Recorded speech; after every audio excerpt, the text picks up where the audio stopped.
Audio Theory is proud to present Curious George Makes Pancakes by Margaret and H.A. Ray.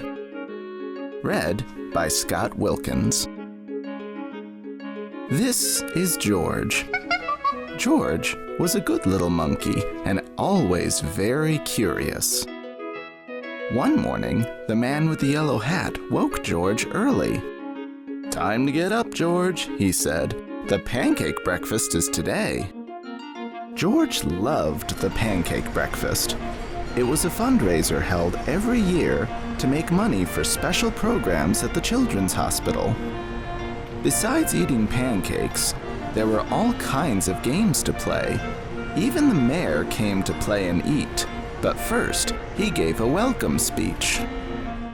"Thank you all for coming," the mayor said. "We appreciate your generous support." He thanked all the volunteers who were helping that day, and finally he said, "Please enjoy yourselves.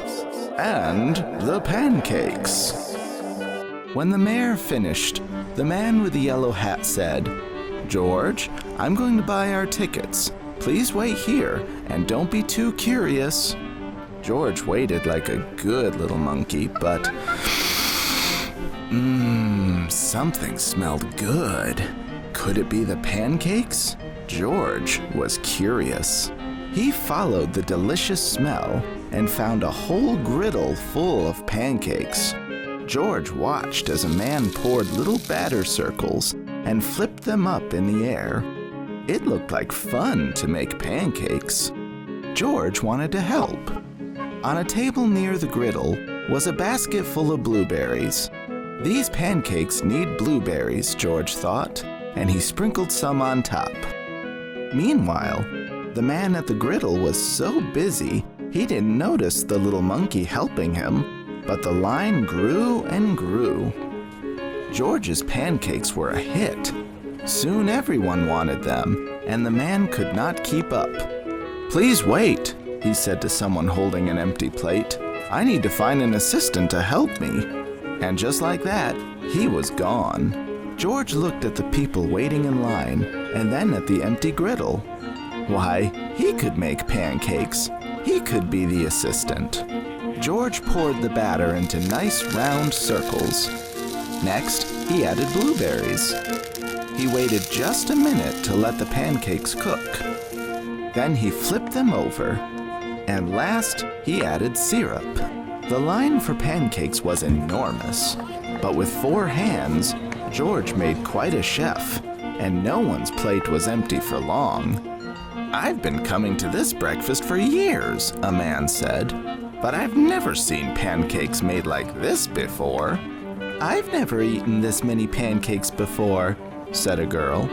"I didn't even like pancakes before," said another girl, and they all lined up for more. When the man returned with his new assistant, he was shocked to see a monkey making pancakes. "This is no place for a monkey," he yelled, and he began to chase George. George hadn't meant to cause trouble. He'd only wanted to help. Now he only wanted to get away. Quickly, George found a place to hide, and the man and his assistant ran right by. But where did George go? When it was safe to come out, George jumped down. He was covered in syrup like a pancake, and he was sticking to everything. George was curious. Could these napkins help him get clean? No, the napkins only made it worse. What George needed was some water to wash with.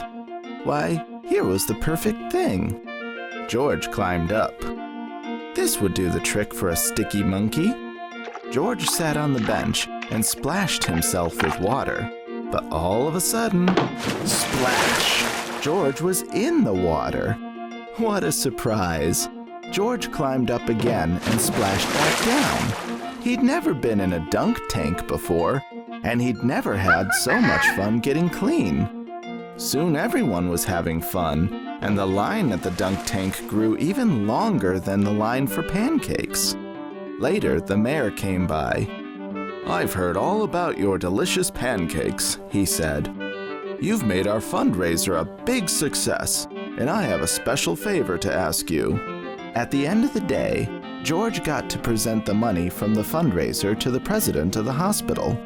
Thanks to you, George. This has been our best year ever, she said.